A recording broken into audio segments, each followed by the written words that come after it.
जगह पे हम लोग मौजूद हैं।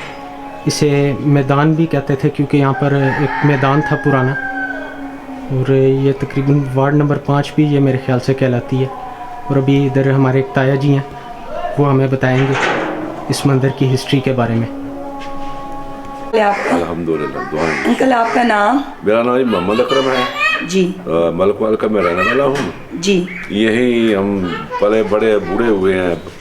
तो ये जो मंदिर है ये पाकिस्तान के मार्ज वजूद में आने से कबल काफ़ी पुराना है जी। तो दरिया जो जेलम जो है वो इस मलकवाल से जानब शुमाल बहता है जी। तो उस वक्त जो दरिया था वो बिल्कुल करीब था इस मंदिर के? इस मंदिर से थोड़ा सा दूर था, ज़्यादा दूर, इतना दूर नहीं था जी। तो ये एक किस्म का दरिया के बिल्कुल करीब मंदिर था ये जी। और हिंदू लोग यहाँ पर अगर इबादत वगैरह किया करते थे जी। जी। तो उन हिंदुओं तो हमें पता नहीं, पाकिस्तान तो फिर बन गया, हम जब उस वक्त बच्चे थे तो उनका तो पता नहीं वो कौन लोग थे कौन नहीं थे बेचारे। लेकिन ये जो सारी जगह है ये बिल्कुल सफ़ेदा जगह थी ज़मीन। यहाँ बिल्डिंग कोई बिल्डिंग में जो है बाद में सारी तामीर हुई है जी। तो ये गली भी यहाँ नहीं थी, ये बाद में बनी है जी। ये मंदिर जो है हमारा इधर प्राइमरी स्कूल होता था तो हम उधर से आकर इसमें बैठकर होमवर्क किया करते थे मंदिर में जी। ठंडी जगह अंदर बड़ी इसकी वो जो गुंबद के नीचे जी। ठीक है। अच्छा अंकल ये बताएं कि यहाँ पर अगर आपकी कोई याददाश्त हो या अगर आपने अपने बड़ों से कुछ सुना हो कि यहाँ पर उस टाइम पे यानी पार्टीशन से पहले किसकी आबादी ज़्यादा थी? सिख यहाँ पर ज़्यादा रहते थे या हिंदू ज़्यादा रहते थे? यहाँ पर ज़्यादा आबादी जो थी वो हिंदुओं की थी।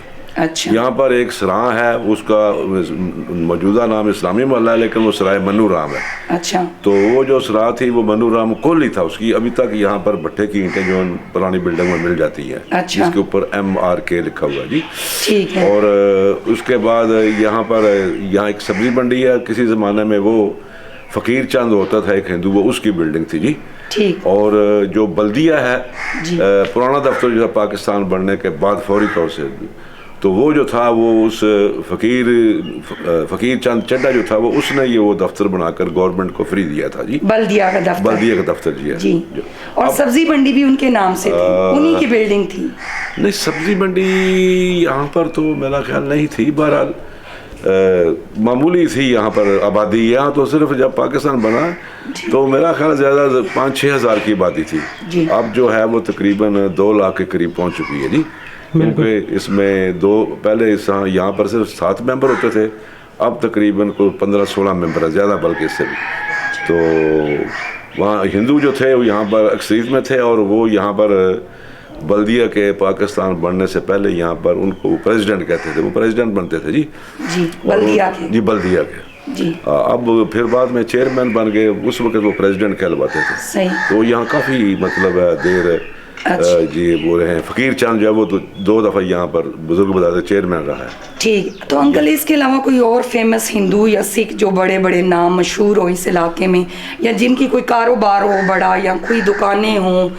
वैसे तो ये जो बाजार है ना जी, शायद आपने देखा ये दोनों बाजार के दोनों तरफ की जो दुकानात है ना जी, वो सारी उनकी मलकियत हिंदुओं की है। वो एपाक्यू प्रॉपर्टी मतरूका वक्फ जायदाद है, वो मतरूका जायदाद है, हिंदू छोड़ करके। वो उसके पाकिस्तान बनने के बाद फिर वो मुहाजिरों को मिली, कुछ मुकामी लोगों को मिली, और अब भी है। वो सारी जो जायदाद है ना, ये दुकानात वगैरह जितनी है वो सब हिंदुओं की थी, मुसलमान की किसी की दुकान नहीं थी यहाँ पर। सही। तो सारी प्रॉपर्टी कारोबार उनके भट्टे थे। ये मनूराम कोहली के 3-4 भट्टे थे यहाँ पर। अच्छा, मनूराम कोहली जी जी। मनूराम कोहली, उसके भट्टे भी यहाँ थे 2-3 जी जी। और पाकिस्तान बनने से पहले यहाँ पर एक दौलत खां था, वो मुसलमान था, विरक जट था, उसकी यहाँ पर काफ़ी ज़मीनें थी लेकिन फिर वो बेऔलाद था। फिर उनके मुकदमात वगैरह चलते रहे, फिर उनकी जायदाद तकसीम हो गई, उसके बाद फ़रोख्त हो गई। वो जानब जनूब है स्टेशन से जी।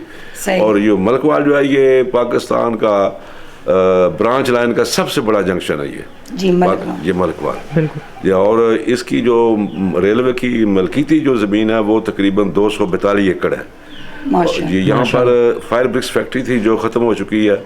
यहाँ पर स्टीम इंजनों की शेड थी वो भी ख़त्म हो चुकी है। यहाँ पर तकरीबन 70-80 इंजन स्टीम हर वक्त। यहाँ से ट्रेनें शोरकोट, सरगोदा, लाला मूसा, ख्यूड़ा, भेरा, गरीबवाल, खुशाब और जाती थी जी। और बड़ा गुड्स का काम था, लेकिन अब वो रेलवे वो नहीं रहा है। अच्छा अंकल, यहाँ पर एक खोखर फैमिली जो थी पार्टीशन से पहले बहुत मशहूर थी, उनके कोई बुजुर्गों के नाम अगर? वो उनके जो थे वो करमदाद खां था, वो खोखर कहलवाते थे। और वैसे यहाँ खोखर वैसे तो मलक है तो, लेकिन वो राजे कहलवाते हैं यहाँ पर जी। उनकी यहाँ पर तकरीबन 96 मुरब्बा ज़मीन थी ये सारे इलाके में जी। और तकरीबन देश शामलार जो थी वो 2 हिस्सेदार थे उसके, करमदाद के जो बेटे थे जी। तो उनकी ये मलकवाल की जो आबादी है तकरीबन ये सारी उन्हीं 2 खोखर बरादरियों को जो है ना, उन्हीं की ज़मीनें और उनके बुज़ुर्गों ने ये फ़रोख्त की हुई हैं। ये मकान और ये दुकान जितने भी हैं ये उनकी ज़मीनों पर बने हुए। सही। उन बुज़ुर्गों के। अंकल यहाँ से हमारे जो है ना एक फैमिली हिंदू माइग्रेट करके इंडिया गई है, तो वो जो उनके बेटे हैं आगे, उनका नाम है विजय बहासीन। तो उनके बुजुर्ग यहाँ से माइग्रेट करके गए थे, तो उनको पनाह दी थी उस टाइम एक खोखर फैमिली ने। तो वो कहते थे कि जब भी वो खोखर फैमिली से आप मिलें उधर, मतलब पाकिस्तान में इधर मलकवाल में, तो उनका शुक्रिया अदा करें। तो मैं चाह रही हूँ कि अगर आप कोई उन खोखर फैमिली के किसी मेंबर को जानते हो। वो यहाँ पर राजा मोहम्मद अनायत है, या वो फौत हो गया जी। उसके लड़के हैं 2-3, एक का नाम निसार है जी, और एक का नाम पता नहीं मसूद, वो तो खैर फौत हो गया। निसार वो मशहूर है जी। और शफकत है जी, नहीं वो जलाल है, वो राजा निसार ही है ना, राजा नजीब भी है। राजा नजीब राजा नजीब और राजा निसार वो राजा मोहम्मद अनायत के औलाद हैं, और उनको पता होगा, उन्होंने पनाह दी थी जी। ये यहाँ से जो विजय बहासीन है उनके बेटे हैं ना, मतलब उनके बाप दादा इधर थे, दादा वो भी दादा के भाई, वो कहते थे इधर बाजार वाली साइड पे हमारी दुकानें थी, और राना आरिफ जो है ना उस गली में उनका घर अभी मौजूद है। तो वो कहते थे कि जब भी मतलब आप वहाँ जाएं मलकवाल व्लॉग बनाने, तो जो खोखर फैमिली उसका ख़ास तौर पर आपने शुक्रिया अदा करना है कि जब हमला हो गया, बलवा हो गया, तो एक खोखर फैमिली थी, उन्होंने हमारे पूरे जितनी बरादरी हिंदू थी उनको पनाह दी, उनको बचाया और उनको सेफ जगह पर पहुंचाया, और वहाँ जाकर वो आगे इंडिया के लिए जो है ना वहाँ से उन्होंने माइग्रेट हो गए जी। तो वो मैंने अर्ज किया ना कि राजा मोहम्मद अनायत के वो बच्चे हैं, एक राजा नजीब है बिल्कुल, और एक राजा निसार है, उनके बुजुर्गों ने पनाह दी थी। सही। तो अंकल अभी आपकी अपनी उम्र कितनी हो चुकी है? मेरी तकरीबन 80 साल के करीब है। अच्छा, 80 साल है, मतलब पाकिस्तान बनने से पहले आप यहाँ मौजूद थे? जी। तो इस मंदिर की कोई यादाश्त अगर आपको हो? कोई यहाँ बच्चे थे बिल्कुल 3-4 साल की उम्र, छोटे ही होंगे जी, मतलब इतना नहीं पता। जी। तो अभी ये मौजूदा जो है ना ये जो मंदिर है ये किसके अंडर है, कौन इसके? ये महकमा औकाफ के अंडर में है, और उन्होंने आगे जो इसमें राइस पजीर हैं वो किराए पर रहते हैं महकमा औकाफ के। अच्छा। इसके अंदर मौजूद कोई फैमिली अभी रह रही? हाँ, वो है मोहम्मद सदीक था, वो तो उसके बच्चे हैं यहाँ पर, वो रहते हैं यहाँ पर, वो महकमा औकाफ के किराएदार हैं। तो अंदर से अगर हमने एक लुक देखनी हो तो जाने देंगे? हाँ, इजाजत लेकर दे देंगे, पूछ दें।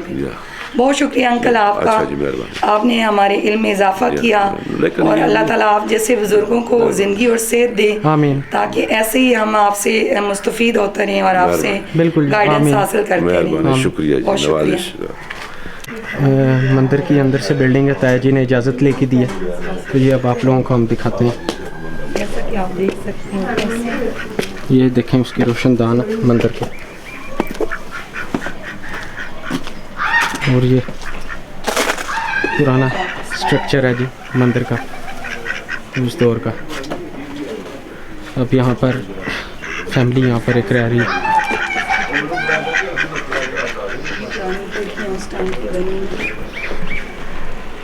ये मंदिर का स्ट्रक्चर है उस दौर का, ये आप देख सकते हैं, ये उसी तरह ही है। वो मंदिर तो गिर गया था, लेकिन ये उसी तरह कायम रहेंगे अपनी जगह पे।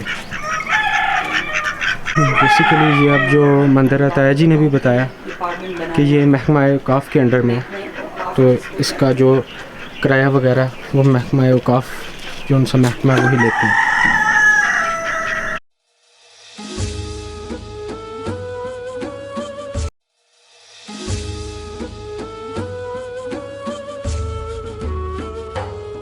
इस सीरीज़ का ये जो व्लॉग है, ये व्लॉग आप लोगों को कैसा लगा? जो ट्रैवल फॉर एडवेंचर और एक्सप्लोर विद हैदर हमने मिल के बनाया, जिसमें हमने और ताया अकरम जो है मेरे, उन्होंने हमें काफ़ी मालूमात दी हैं, उन लोगों का भी शुक्रिया। और इंशाल्लाह मज़ीद हम ऐसे व्लॉग्स आप लोगों के पास लाएंगे, तो इस व्लॉग को आप लाइक करिएगा, कमेंट करिएगा, शेयर करिएगा, हमारे चैनल को सब्सक्राइब करिएगा और हमें दुआ में याद रखिएगा। अल्लाह हाफिज़।